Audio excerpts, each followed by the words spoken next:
related to nutrition.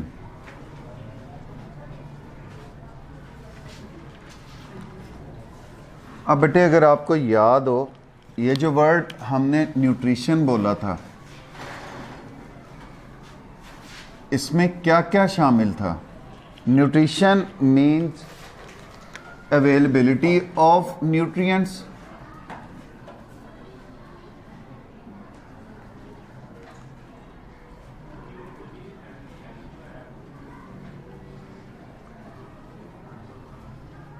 Digestion of nutrients,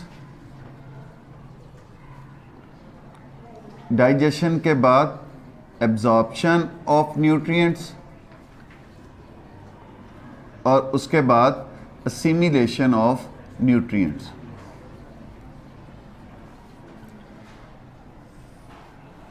अब बेटे अगर इनमें से कोई एक प्रोसेस भी ठीक नहीं हो रहा तो इसका मतलब ये है there is a problem in nutrition. अगर खुराक दस्तयाब सही नहीं है, अवेलेबिलिटी नहीं है, तब भी ये प्रॉब्लम। अगर खुराक की डाइजेशन ठीक नहीं हो रही तब भी ये एक प्रॉब्लम। अगर खुराक एब्जॉर्ब नहीं हो रही तब भी ये एक प्रॉब्लम है। और अगर खुराक एब्जॉर्ब होने के बाद जिस्म का हिस्सा नहीं बन रही या जो काम इसने बॉडी में जाके परफॉर्म करना है वो नहीं कर रही तो तब भी ये एक प्रॉब्लम। अब बेटे इस सारी प्रॉब्लम्स को हम एक हेडिंग में कवर करने की कोशिश करते हैं जिसका नाम है माल न्यूट्रिशन। माल, जहां पे भी ये वर्ड इस्तेमाल होगा बायोलॉजी में, उसका मतलब कमी। न्यूट्रिशन, इन तीनों चारों प्रोसेसेस में कमी या किसी भी शय का इनमें से ना होना, that is called mall nutrition. अब ग़िज़ा या न्यूट्रिएंट्स कर क्या रहे थे? वो रिस्पॉन्सिबल थे हमारी सेल डिफ्रेंशिएशन के लिए। हमने देखा है वो रिस्पॉन्सिबल थे हमारी ग्रोथ के लिए। वो न्यूट्रिएंट्स जो थे वो रिस्पॉन्सिबल थे हमारी मेटाबॉलिज्म के प्रॉपर होने के लिए। वो न्यूट्रिएंट्स जो थे वो रिस्पॉन्सिबल थे हमारे इम्यून सिस्टम को ताकत देने के लिए। वो न्यूट्रिएंट्स जो थे वो रिस्पॉन्सिबल थे हमें एनर्जी प्रोवाइड करने के लिए। वो न्यूट्रिएंट्स जो थे वो हमें सेंसेशन या हमारे इर्द गिर्द के एहसासात रखने की ताकत दे रहे थे हमें। अब जब माल न्यूट्रिशन होगी तो इनमें से कोई भी प्रोसेस जो है वो ठीक हो सकेगा। इसका मतलब सेल डिफरेंशिएशन ठीक नहीं होगी, मतलब फीटल डेवलपमेंट ठीक नहीं होगी। इसका मतलब ग्रोथ जो है वो ठीक नहीं होगी, स्टंटेड ग्रोथ होगी, रुकी हुई ग्रोथ होगी, कद छोटे रह जाएंगे, सेहत नहीं होगी, हड्डियां कमजोर होंगी। मेटाबॉलिज्म ठीक नहीं हो रहा तो इसका मतलब इर्द गिर्द के एहसासात, एनर्जी नहीं बन रही, हमें हमारा नर्वस सिस्टम भी सही काम नहीं करेगा, रिटार्टेड मेंटल ग्रोथ होगी, हमारा मदाफती निज़ाम कमज़ोर होता चला जाएगा। हमारे एनर्जी रिक्वायरमेंट्स जो हैं वो पूरी ना होने की वजह से हमारी जितनी भी जिस्मानी कारकर्दगी है वो सारी की सारी लॉस हो जाएगी। अब बेटे इस माल न्यूट्रिशन को हम डिफरेंट तरह के ग्रुप्स में डिवाइड करते हैं, जैसे प्रोटीन एनर्जी माल न्यूट्रिशन। प्रोटीन एनर्जी माल न्यूट्रिशन।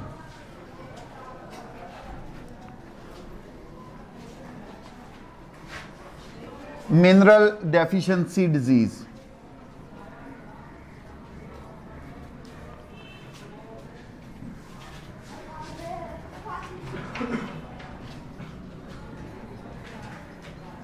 और ओवर इनटेक ऑफ न्यूट्रिएंट्स। अब ये मैंने लास्ट लेक्चर में भी बताया था कि ज़्यादा खाना भी वो भी हमारी ग़िज़ाई किल्लत का ही बाइस बनता है। अब बेटे एक साइड से शुरू करते हैं हम। What is protein energy malnutrition? Lack of protein in the diet.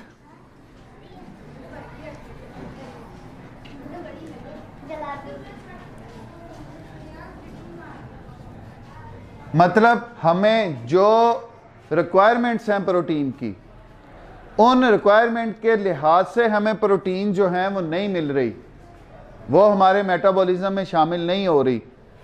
That lead to protein energy malnutrition. अब इसमें ज़्यादातर जो रोल होता है ग़िज़ाई किल्लत का होता है, कि मतलब इन तक फूड जो है वो प्रॉपर मिकदार में पहुंच ही नहीं रहा। अब इन लोगों को जब खुराक ही ठीक नहीं मिलती तो इसका मतलब इनको प्रोटीन्स जो हैं वो ठीक नहीं मिल रही। जब प्रोटीन्स ठीक नहीं मिल रही तो इट मीन्स अब इनमें मुख्तलिफ बीमारियां जन्म लेंगी। दूसरा फैक्टर, ये लोग खुराक ही ऐसी खा रहे हैं जिसमें प्रोटीन मौजूद ही नहीं। जब वो प्रोटीन ले ही नहीं रहे तो प्रोटीन रिक्वायरमेंट्स उनकी जो हैं वो पूरी नहीं होंगी। अब इसमें हम चीदा दो बीमारियां जो हैं वो डिस्कस करते हैं। एक हम नाम देते हैं क्वेशरकोर।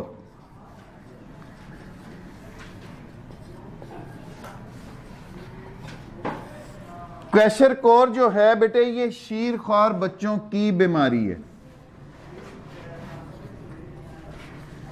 शीरख्वार बच्चा, वो बच्चा जो मां का दूध पी रहा होता है, हम उनको कहते हैं कि वो शीरख्वार बच्चे होते हैं। अब जब इनकी ब्रेस्ट फीडिंग डिसकंटिन्यू की जाती है तब इनको खुराक इतनी मुयस्सर नहीं होती। अब उसने सॉलिड डाइट की तरफ जाना है ना, अब उनको वो सॉलिड डाइट इतनी मुयस्सर नहीं होती कि वो उनकी प्रोटीन एनर्जी जो है उसको वो फुलफिल कर सके। मतलब ये बीमारी होती है after the age of 12 month, और अमूमन इन 12 मंथ के बाद ही ब्रेस्ट फीडिंग जो है वो डिसकंटिन्यू की जाती है। अब बच्चे ने सॉलिड डाइट पे आना होता है। अब उस सॉलिड डाइट में इतनी प्रोटीन मौजूद नहीं या इतनी खुराक उसको मिल नहीं रही जिसमें उनकी डेवलपमेंट, जिनमें उनके स्केलेटल ग्रोथ, जिनमें उनके बाकी जो ऑर्गन्स हैं वो पूरी तरह डेवलप हो सके। तो वो बच्चे जो हैं उनकी हाइट नॉर्मल होती है, चूंकि उनके मसल्स नहीं बन रहे होते, they are abnormally thin. Height उनकी नॉर्मल लेकिन दुबले पतले सूखे हुए। तो इन बच्चों को जो बीमारी है वो हम नाम देते हैं क्वेशरकोर।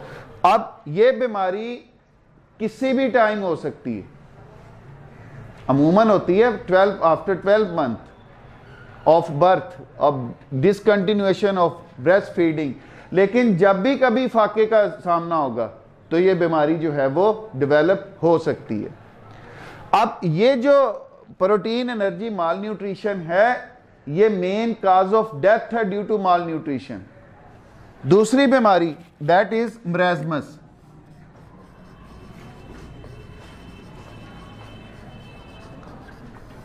मराज़मस जो है ये भी बच्चों में होने वाली बीमारी बेटे, develop between the ages of 6 month and 1 year. ये कब से कब होती है? From 6 month to 1 year. अब इसका मतलब क्या है कि इस बच्चे को मां की तरफ से जो दूध पिलाया जा रहा है उसमें भी न्यूट्रिएंट्स मौजूद नहीं है। इसका मतलब मां ही ग़िज़ाई किल्लत का शिकार है, उससे जो इसको फीडिंग हो रही है उसमें भी वो खातिर खा न्यूट्रिएंट्स जो हैं वो मौजूद नहीं हैं। अब बेटे इन बच्चों की, अब चूंकि इनको बिल्कुल ही शुरू से ही बहुत छोटी एज से ही सामना है इस ग़िज़ाई किल्लत का, तो इनके ऊपर मसल मास ना होने के बराबर और इनकी जो दिखावट है वो आप कह लो स्केलेटल अपीयरेंस होती है, मतलब ढांचा नुमा वो नज़र आ रहे होते हैं, हड्डियों का ही वो एक आप मुट्ठी कह लो नज़र आ रहे होते हैं। तो ये बच्चे जो हैं ये ज़्यादा देर सर्वाइव ही नहीं करते। Children with marasmus show poor growth and look small for their age. इनकी ग्रोथ जो है वो तो पुअर होती है, बट उसके साथ साथ look younger than their age, वो अपनी उम्र से बहुत छोटे नजर आते हैं क्योंकि डेवलपमेंट ही ठीक नहीं हो रही। नेक्स्ट हमारी mineral deficiency disease. Mineral deficiency disease से मुराद बेटे खाना पीना ठीक है इसका, खाना पीना ठीक है इसका, लेकिन कोई खास एक न्यूट्रिएंट जो है वो इसकी ग़िज़ा में मौजूद नहीं। बाकी खुराक ये ठीक ले रहा है, लेकिन कोई एक खास न्यूट्रिएंट जो है उसका किसी भी लेवल पे, अवेलेबिलिटी पे, डाइजेशन पे, अब्जॉर्प्शन पे, असिमिलेशन पे कोई फ़र्क पड़ गया, किसी भी लेवल पे कोई फ़र्क पड़ गया, तो उस न्यूट्रिएंट की इस बंदे को कमी हो जाएगी। हमें मिनरल्स भी चाहिए। हमने देखा था कि हमें हमारे मेजर मिनरल्स हैं, हमारे ट्रेस मिनरल्स हैं। तो जो मेजर मिनरल्स खास तौर पे आयरन, आयोडीन अगर नहीं सही लिए जा रहे, अगर ये खुराक में सही मौजूद नहीं है, तो दे में लीड टू डिफरेंट डिजीज़। तो इनकी कमी की वजह से मुख्तलिफ जो हैं वो बीमारियां जन्म लेती। फॉर एग्जाम्पल, अब अगर आयरन की कमी है, that leads towards a disease named as anaemia. What is anaemia? Anaemia क्या होता है? Low haemoglobin level. अब आयरन ने क्या करना था? आयरन ने हीमोग्लोबिन बनाना था। हीमोग्लोबिन ने क्या करना था? ये रेड ब्लड सेल्स का हिस्सा था। अब इन्होंने मिल के दोनों ने क्या करना था? इन्होंने हमारे लंग्स से ऑक्सीजन लेनी थी और हमारे मसल्स तक पहुंचानी थी। ऑक्सीजन ने क्या करना था? रेस्पिरेशन में हिस्सा लेना था। अब जब आयरन मौजूद नहीं, हीमोग्लोबिन नहीं बन रही, हीमोग्लोबिन नहीं है तो ऑक्सीजन की ट्रांसपोर्ट ठीक नहीं है। अब इनको क्या होगा? इन पर्सन्स को जल्दी थकावट होगी एनारोबिक रेस्पिरेशन की वजह से, खलियां पड़ जाएंगी, फैटीग्स होंगी। तो अब आयरन की कमी की वजह से एक बीमारी एनीमिया। अब ये एनीमिया जो है वो जेनेटिक्स भी हो सकते हैं और ये माल न्यूट्रिशन की वजह से भी हो सकते हैं। नेक्स्ट बेटे, आयोडीन अगर कम होता है, that leads towards a disease name as goitre. Goitre क्या है? गिलट की बीमारी। अब हमें आयोडीन की अपनी खुराक में ज़रूरत होती है। आयोडीन जो है वो हमारे थायराइड ग्लैंड की ज़रूरत है। थायराइड ग्लैंड हमारा यहाँ पर गले में मौजूद होता है। थायराइड ग्लैंड जो है वो हमारे जिस्म के मेटाबॉलिज्म को कंट्रोल करता है। हमारा जिस्म का मेटाबॉलिज्म कंट्रोल होगा, हमारी भूख प्यास, हमारी एनर्जी रिक्वायरमेंट्स वो सारी की सारी कंट्रोल्ड होंगी। अगर आयोडीन कम हो गया, गिलट जो है वो पैदा हो चुका, गला फूल चुका, थायराइड ग्लैंड जो है वो फूल चुका, अब उसकी फंक्शनैलिटी में फ़र्क आ जाएगा।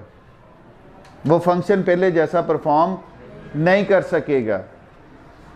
अब वो दोनों कंडीशंस की तरफ जा सकता है, हाइपर एक्टिव भी हो सकता है, हाइपो एक्टिव भी हो सकता है, हाइपरथायरॉयडिज्म भी हो सकता है, हाइपोथायरॉयडिज्म भी हो सकता है। ज़रूरत से ज़्यादा एनर्जी प्रोडक्शन, हार्ट बीट तेज़, एनर्जी लेवल ज़्यादा, भूख ज़्यादा, प्यास ज़्यादा, ओवरवेट, और अगर कंडीशन रिवर्स हो गई, भूख लगना बंद, गर्मियों में भी आपको सर्दी महसूस होगी, आपकी एनर्जी रिक्वायरमेंट्स जो हैं वो कम हो चुकी, खुराक नहीं मिलेगी, अल्टीमेटली आप सूखे और उसके बाद it may lead to the death. तो आयोडीन की कमी की वजह से ये जो हमारी बीमारी हो रही है दैट इज कॉल्ड गॉइटर, और ये किस में शामिल है माल न्यूट्रिशन में? Mineral deficiency disease. Union Laboratory and Diagnostic centre अब आपको किसी भी किस्म के टेस्ट के लिए लाहौर, मुल्तान, कराची या किसी भी बड़े शहर जाने की जरूरत नहीं। अब मियां चन्नू में ही वही मयार आपकी दहलीज पर मुयस्सर है। लेबोरेटरी की नुमाया खसूसियात, जदीद मशीनरी, स्टेरिलाइज्ड और कुशादा माहौल, कैलिब्रीन और क्वालिटी कंट्रोल, आला तालीम याफ्ता और मुस्तनद पैथोलॉजिस्ट और लैब टेक्नोलॉजिस्ट की ज़ेरे निगरानी, जहां पर शुगर, गुर्दे, जिगर, दिल, कोलेस्ट्रॉल, पितना, पेशाब, हेपेटाइटिस, यरकान, औरतों और मर्दों की पोशीदा अमराज से मुतल्लिका तमाम टेस्ट इंतहाई मुनासिब फीस में किए जाते हैं। बैरून मुल्क जाने के लिए आर्जी मेडिकल टेस्ट के लिए तशरीफ लाएं। घर से सैंपल कलेक्शन की सहूलत भी दस्तयाब है। जदीद तरीन पैथोलॉजी लैब को दुनिया के बेहतरीन आलात से आरास्ता किया गया है। यहाँ पे तकरीबन लेटेस्ट इक्विपमेंट पैथोलॉजी के सारे हैं। यहाँ पे ये है कि एक्यूट इमरजेंसी में जो भी चीज़ें रिक्वायर्ड होती हैं कार्डियक सर्जरी में, उसके अलावा बाकी कोई एक्सीडेंटल केस ऐसे हैं उनकी रिक्वायरमेंट के मुताबिक सारी चीज़ें यहाँ पे हैं। बेसिक जो हमारे टेस्ट हैं उनके अलावा स्पेशल टेस्ट, हार्मोन एनालिसिस, उसके बाद इनके ट्यूमर माइक्रोबायोलॉजी डिपार्टमेंट, तो तकरीबन सब फील्डों को यहाँ पे कवर कर। Union Laboratory and Diagnostic Centre, Mehar Mohammad Naeem, laboratory manager, biochemist, lab technologist, MSc biochemistry, University of Agriculture Faisalabad, BSc medical laboratory technology, Sheikh Zayed Hospital, Punjab University Lahore. उसको सुपरवाइज करते हैं और हमारी जो इक्विपमेंट है लैब में वो second to none, top class.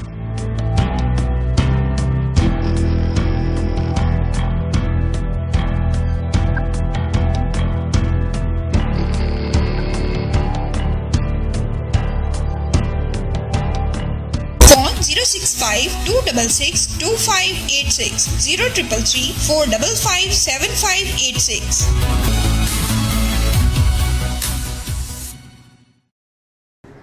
कि किसी एक खास स्पेसिफिक डाइट पे पक्के हो जाना और किसी एक खास स्पेसिफिक डाइट को माइनस कर देना, that may lead towards the mineral deficiency disease. मुझे ये पसंद है, मैं यही मुझे बार बार देते रहो, मैं यही खाता रहूंगा, मैंने ये चीज नहीं खानी, तो वो बैलेंस डाइट नहीं है आपके लिए। उसमें किसी न किसी एक मिनरल को या ज्यादा मिनरल्स को आप मिस कर सकते हो। नेक्स्ट बेटे, ओवर इनटेक ऑफ न्यूट्रिएंट्स, जरूरत से ज्यादा आप न्यूट्रिएंट्स जो हैं वो ले रहे हैं, तो दैट में leads towards the over intake of nutrient condition. अब ये भी बेसिकली माल न्यूट्रिशन है। वो माल न्यूट्रिशन कैसे है? माल न्यूट्रिशन से मुराद सिर्फ ग़िज़ाई किल्लत नहीं है, माल न्यूट्रिशन से मुराद ये सारी चीजें हैं। अब सर आप डाइट ऐसी ले रही हो that contain high fats, that contain high carbohydrates than your requirements,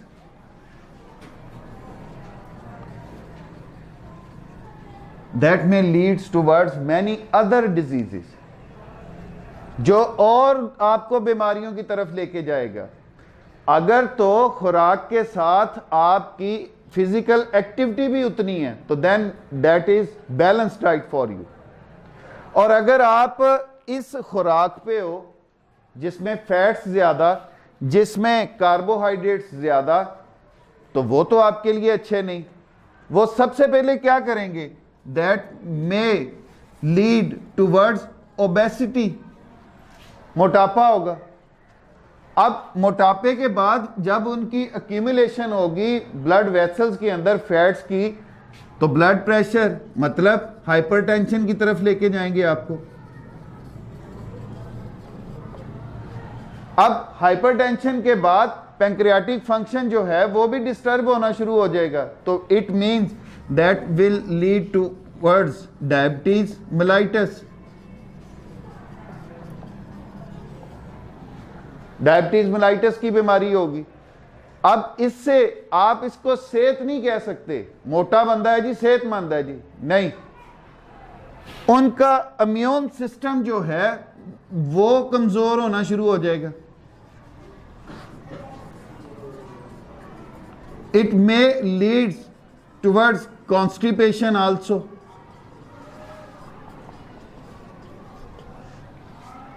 मतलब वो एक बीमारियों का घर बन के रह जाता है।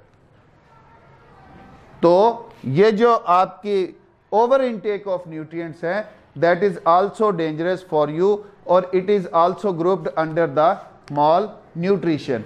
अब मिसाल के तौर पे मैंने आपको कई दफा कहा है कि विटामिन जो हैं वो आप एवं किसी के कहने पे नहीं ले सकते।